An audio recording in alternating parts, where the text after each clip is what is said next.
Hi, Fems. Happy Monday. I am Violet Dayel. I'm the founder of FemCity, and you're joining me for our Monday Motivational series. I was actually closing all the windows. I had all these browsers up, so I'm like, let me close all of these, and then I lost my window for this this broadcast. So today we're actually going to have a great conversation about soulful business. It is the theme for FemCity for the month of July. We're talking about spirituality and that combination of spirituality and business and how to bring it all together so you have a heart-centered business and brand. And I asked these beautiful women from our FemCity Global program to join me today in the conversation. If you're watching this live, we encourage you to ask questions, share aha moments, or you can also send some love to us. We love that as well. And if you're watching this weeks or months or years from now in the FemCity library or over on our Facebook group, please feel free to always reach out if we can be of assistance to you. You can reach out to any of us here. Our intention collaboratively and collectively is to help you to create really strong heart-centered businesses. So let's go ahead and dive in. I know everyone probably knows these three already, but just to kind of get started, Carol, can you share a little bit about yourself and also what does it mean to have a soulful business? Okay, great. Thanks, Violet. And once again, thank you so much for providing this wonderful opportunity for us. So I am Carol Ward. I'm a money mindset mentor. I help business owners manage their finances and overcome any limiting beliefs so that they can have the confidence to ask for the sales and reduce any missed opportunities. So with this question, I really love this question. What is your soul? Our soul is our life signature. It is really the essence of who we are. And having a soulful business gives us the opportunity to send out our message using our own unique voice. Who are we? What is our message? But I caution you, just be really careful because sometimes we may say the right things but have the wrong actions. We may do the wrong actions. And this could lead to all sort of disappointment. It can lower our self-trust within us. It can lower our self-confidence because we are not following through with what we say we're doing. We're doing one thing and we're acting differently. And I just want to give a really, really quick example. Suppose my friend Joan wrote an article and Joan said, "Hey, Carol, I really would appreciate your feedback." So I have two ways I can go with that. I could be truthful and give my true opinion. I could say, "Hey, Joan, I really like parts of this article, but I think these parts need a little bit more work. But overall, I thought it was great." So I've given her a constructive feedback versus a people pleaser. A people pleaser is someone who just wants everyone to like them. And so they might say to Joan, "Hey, Joan, I think it was really great." But not in their heart, but some areas needed work. So it is really sad when we give in to our fears. Our fears that if we speak the truth, we may lose or offend our friends. And that is really sad because then that's a limiting belief right there. A limiting belief where the ego comes in and say, "Hey, I want to make you safe." You become a people pleaser. On the other hand, if you think, if I speak my truth, what am I doing? I'm listening to my inner voice. I'm speaking my truth. I am elevating myself to a next level. I'm increasing my trust within myself, my confidence. I know who I am because I'm listening to myself. So in today's world, in leaders today, our reputation is based not just on what we say, but also on our actions. I love that. And you can also, by the way, anytime that you're sharing something, you can add love to it, which is, I think, a great way with what you're sharing. Like, you can be truthful and add love to that, which is a component of your spirituality, parts of your soul. So if you did have to give some kind of, as you were saying, truthful feedback, leveling it up with a lot of love, so that it's received with love also makes a huge difference as well. So we could give really strong messages that are very truthful and perhaps not the best of what that person wants to hear, but if we dose it with a lot of love, it actually, I often find that it's received with love, even though it might have these like peppers of truth that may not be what that person wants to hear. So I think that's a great message for all of us, because that could come into like customer service emails. It can come into, training people, leadership, mentorship, where you do have to have kind of that conversation that might not be the most loving one in the sense like you might have to give some, hard messaging there. But if you dose it with love and you build it up with love at the beginning and at the end and kind of pick out the things that you do love as you're sharing the things that you don't love so much, I think it's better received. So I love that you mentioned that, because that's a lot of times I hear questions from our femmes. Hey, I want to have a spiritual kind of side to my business. I want to have this heart-centered business, but how do I bring that into conveying messages that may not be in alignment in that kind of traditional sense? So I love that you use that example. Thank you so much, Carol. Well, I just want to say I use the love sandwich. So when I give feedback, I will say 2 or 3 things that I really like about your article. And then I will list the point and say, hey, how about if we have, this is an area that may need some work. And then I say, overall, I think it's a great idea. And I list 1 point as well. So that's how I do it with love as well. I love that. I use the love sandwich. Yeah, I love it. And that is a great tip, because again, like, that's so many that struggle with that part there, or even with grouchy people. Like, how do you deal with grouchy people? That, because we all deal with grouchy people. How do you deal with it? And I find that when we add love, as you just mentioned, Carol, that you do, when we add love, it sometimes diffuses the grouchiness. And sometimes not 100%. People sometimes will be grouchy no matter what.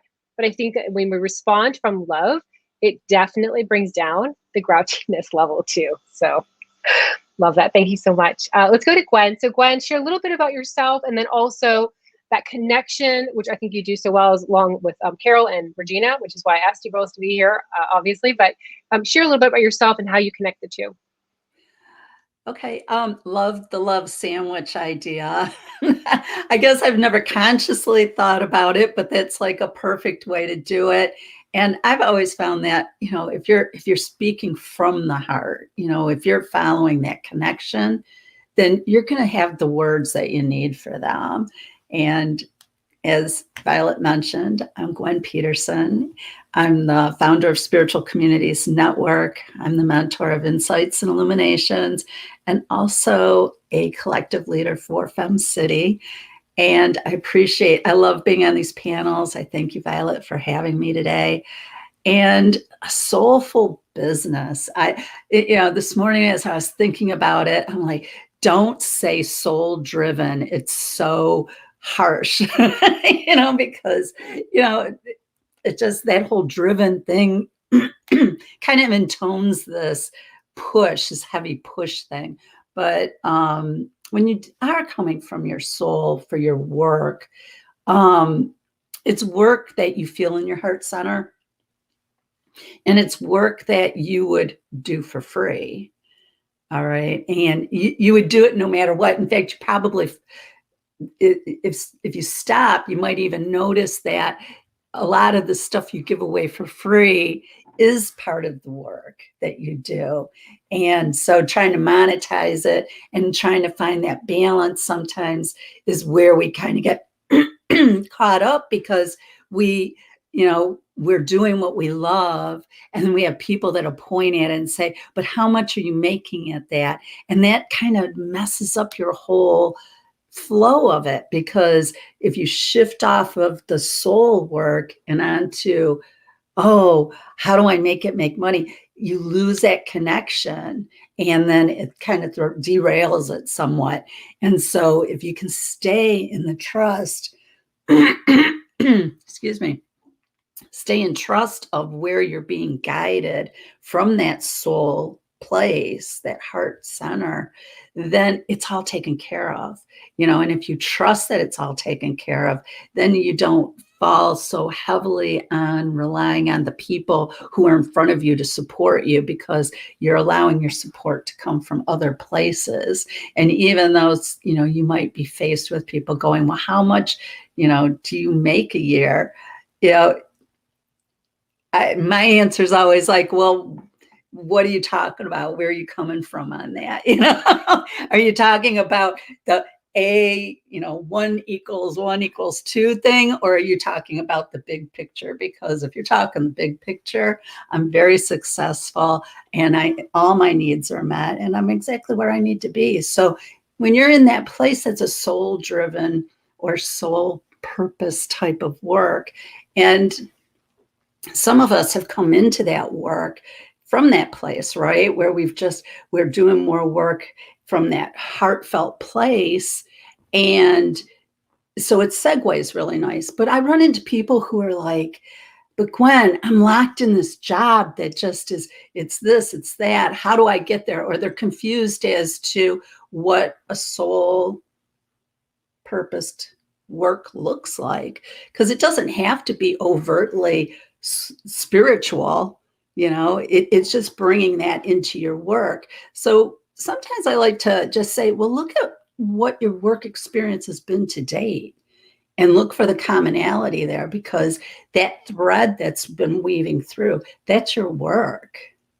So as I look back on mine, I've done lots of networking. Everything I do is networking. I've been in networks. I talk with people, and a network forms. It's like my whole world is networks. And I'm like, I think that's my work, my soul's work is networking, just pulling people together. So if you can take a minute and reflect back at the work you have and you look at what the commonality is, you can kind of get a feel for what your soul's journey is. And I think Carol was really eloquent in explaining all that, so I won't go into that. Well, and I want to pull a couple things out that you mentioned, Gwen, that I just want to highlight with exclamation points. Is I love how you mentioned you can find that connection in that spiritual sense for the work that you love to do, even if it's for free, because that's where, when we give of ourselves, we're just so passionate about that work. And we're not saying for you to do everything for free. Trust me, FemCity members, we monetize everything, but it's that where you're trying to find that place. And I love that you mentioned overtly spiritual, because for you and your business, obviously everything you do is branded spiritual. I mean, spiritual communities and the work, but for Carol and Regina that are spiritually, they're women that are very spiritual and they're very loving, but they are in industries that are not always branded in that way. Carol in the finance and CPA world, and then Regina in the real estate world. Those are not generally, arenas that you would, kind of talk about that. So I love that you mentioned it doesn't have to be overly, because I think there's a connection there. Like, oh, well, it's easy for Gwen, but I'm a CPA. Like, all right, I do financial work. Like, how can I talk about spirituality? So I love that you mentioned that, because the reality is that we can always have heart-centered, much like what Carol was saying. Really, spirituality part comes from being that heart-centered, and coming from a place of love that we can then show up, even if it's in an industry that is just generally not themed that way. So I love that you mentioned that. And then I wrote down a third point, but of course I can't understand my handwriting, so I'm going to skip it because it says commonly, and then I know that wasn't what I wanted to ask you, but there was a third point there that hopefully it comes to me. But love that you shared that. Thank you so much. Oh, and I love that you shared also, if you're in that job position and kind of trying to find your way. Oh, that's what it was. What are the commonalities that you have where you love giving? Because that's maybe your purpose there. That will guide you into creating a soul-driven or soul. I think that's actually nice, soul-driven, but soul purpose kind of business. So thank you so much for that. Let's go to Regina. Regina, share a little bit about yourself and also that spirituality and business component. Thank you, Violet. And I agree. I really enjoy these panels. They bring so much value, and it's so neat to get different perspectives. And I really, really like this topic because I agree with what both Carol and Gwen said about having, it's like the word that comes to my mind is alignment, and really being in alignment with your heart, your soul, your mind, right? And to me, that's living and working a soulful business and having a soulful business. And I think also what it does is it allows a person to, because we all have challenges, right? As entrepreneurs, as businesswomen and businessmen that might, happen to get a whiff of this content. It's important to remember that there's always something that can bring us back to our why, back to our mission and our purpose. And I really believe that having a soulful business does that, because when something happens and a client calls or, if usually, at least in my experience, when I'm coming from that soulful place, I don't have friction in my client relationships. It might come from technology, or it might come like this morning. It might come from areas that are outside of my relationship with people. And I find it brings me so much more peace and so much more confidence then I'm on the right track. And so how I actually serve people is I help create space for them to have less stress and more peace in their businesses and in their life. And I'm so grateful to you, Violet, for bringing up the real estate, because even as I was on my real estate career, I felt like this wanting, this yearning of being more spiritual in my business, because I have a spiritual background personally. And I always felt like I had to do like undercover, like I couldn't really talk about it, like it wasn't allowed or appropriate.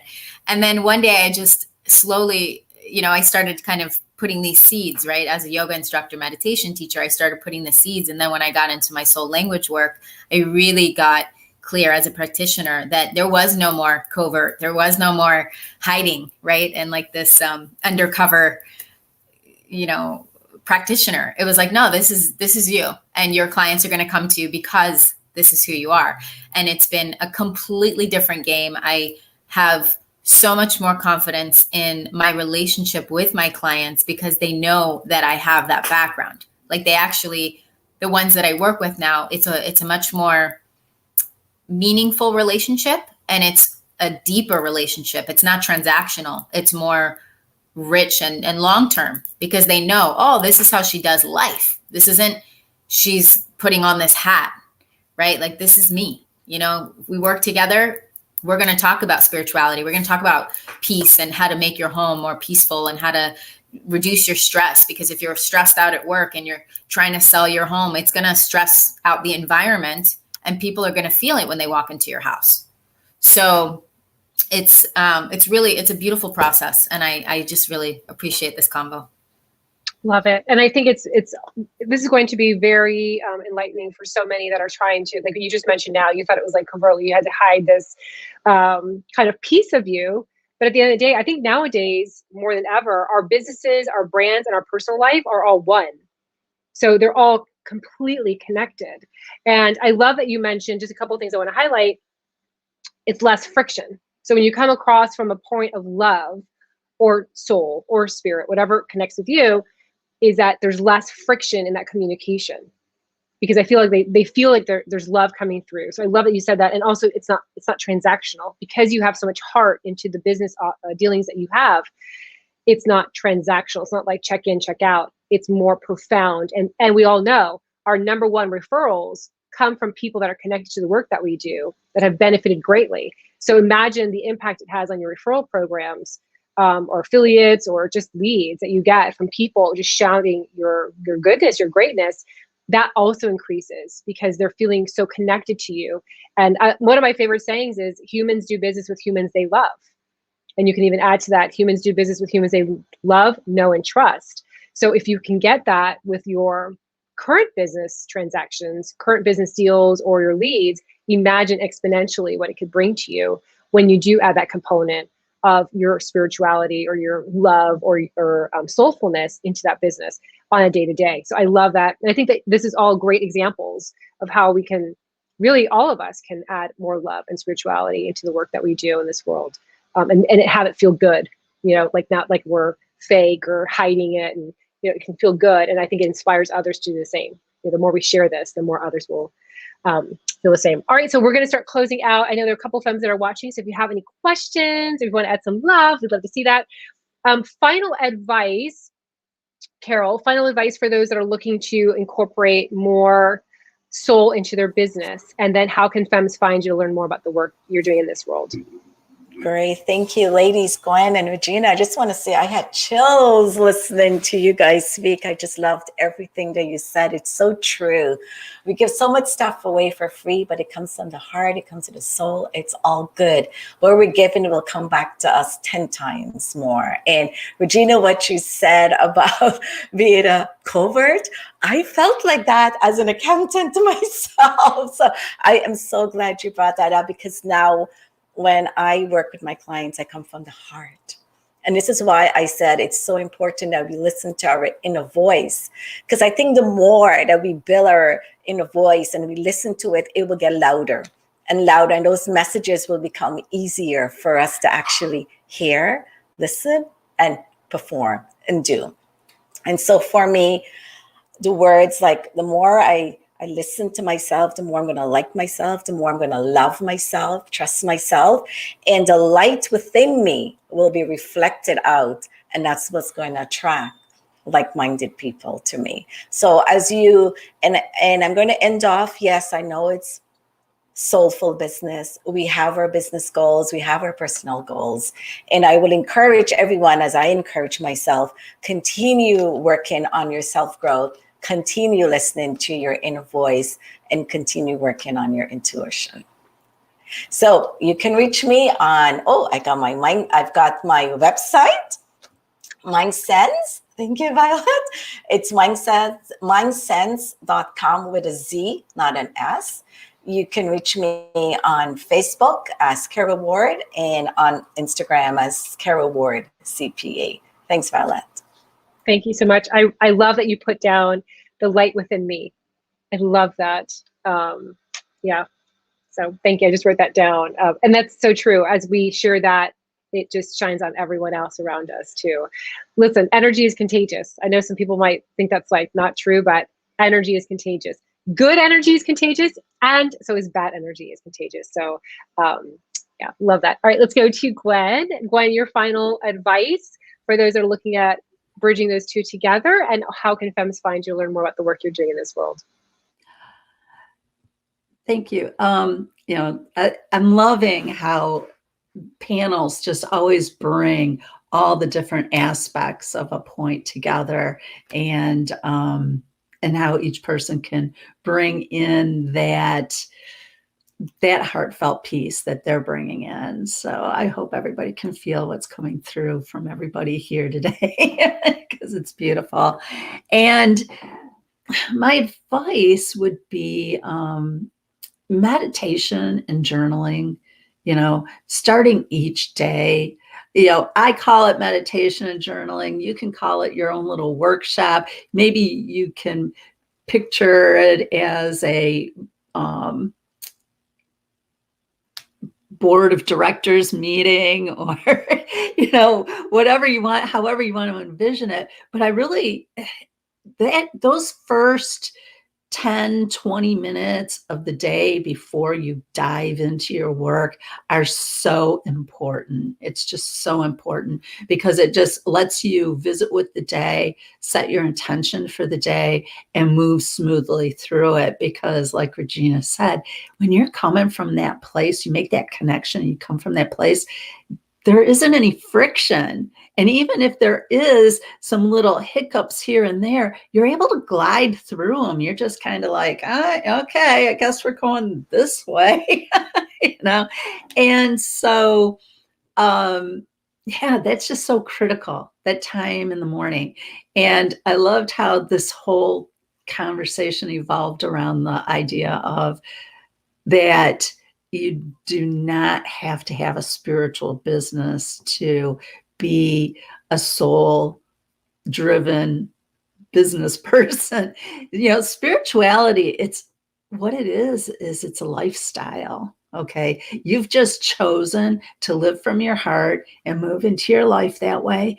And when you bring that into work, whatever it is you're doing, like Violet said, you're going to make those connections. You're going to reach the people who need you, okay? Because you don't necessarily want the whole world knocking at your door, because the whole world, there's some people in there you'd rather not connect with.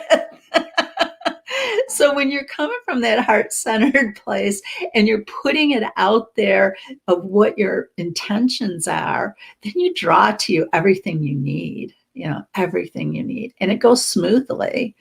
So that's my advice. I'm Gwen Peterson, founder of Spiritual Communities Network.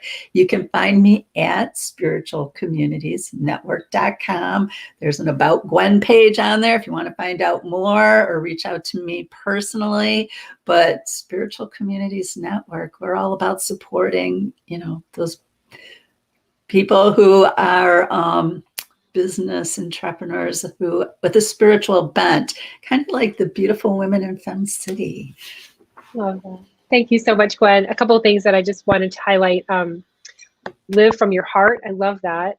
And I love that you, in essence, mentioned like attracts like, that, you know, not everyone should be our client. And that's a whole other conversation for us to have. We want everyone to be our client. But the reality is that, you attract often, not all, there's always that wonky person or that grouchy person that comes in.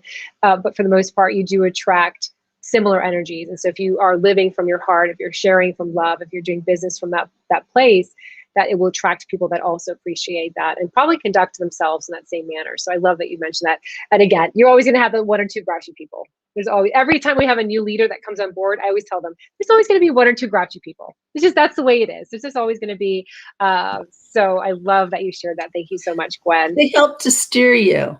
Yeah. The grouchy, that periodic grouchy person, they help to steer you. Yeah. Yeah. And sometimes there's something that for us to learn from the grouchy people, something about ourselves or ways that we can show up better for others. Let's go to Regina. Regina, your final advice, and how can femmes find you, learn more about the work you're doing in this world? So you ladies just reminded me, teachers come in all different forms. And so even those grouchy people, they're our teachers. And I really believe that when we're in a soulful alignment, when we're on a soulful and alignment path, it's really where self-love lives. And so I guess my advice would be for those watching is be more, I don't want to say more focused, but allow yourself to really find that self-love from within. And then the soulful journey is just natural and it just happens. And like, not to be cliche, but like, I love myself more when I'm in that space. Right. And when I can love myself more, as I love myself more, I love others more. And it's not selfish. It's actually how I believe we all deserve to live and how the best way to live. So be more at peace with ourselves, be more loving with ourselves and kind. And sometimes love is not what we want to hear, right? Like we were talking earlier about truth. Like love is not airy fairy and fluffy all the time. Love is truth. Love is reality sometimes, and it's knowing what do I need to do? Who do I need to meet to help me transform? And so yay for teachers, right? Even in the grumpy form that they can remind us, like Gwen said, what we don't want, right? And the people that we want to disassociate with. So with that, I'm so honored that I get to do this work, and I'm so grateful that I get to be here with you ladies. And the best way to find me is actually internalpeacenow.com. I'm the founder of Internal Peace Now. I have a beautiful community called the Internal Peace Renegades, where we focus on creating more peace. And I'm so honored to be a global femme, and part of this community and leading the Hollywood chapter. So thank you so much for having me today. Thank you so much. I was just looking at all three of you and realizing all three of you run FemCity chapters also. So not only Global Femmes, I was like, oh, Richmond Hill. So Carol runs our Richmond Hill chapter. Gwen, who runs our Naples, which now we're calling it Southwest Florida. I can't remember. We just changed it to virtual, and vertical. We show up to see each other. We are vertical. And then Regina, of course, Hollywood. I love that you mentioned you love yourself more, Regina, when you're in that space. And that resonated so much with me because I had, from my childhood being quite turbulent, I was I wasn't a happy person, and I didn't love myself. And there was I didn't like how I was always fighting with everything around me. When you said that you love yourself more when you come from that place, that was literally everything for me, is when I found that place and I realized, like, you know what, life is better when I come from love. Things feel better when I come from love. And so I loved that you shared that. Anywho, thank you so much. We went over with time today. So thank you so much, Carol and Gwen and Regina, for joining me today. And for those that are watching this later on, let us know how these tips helped you. We'd love to hear all your aha moments. And if you've never tried FemCity, you can head over to femcity.com and try us out for free for 30 days. All three of these women have taught amazing classes for FemCity also. Carol's taught a lot of great financial classes. Gwen, a lot of meditation, journaling, spirituality classes. And then Regina has taught a lot of mindset. So all three of these are also in our classroom. So check those out if you are already a member. And we will be back here on Wednesday. Thanks so much, ladies. Wishing you guys a great rest of the week.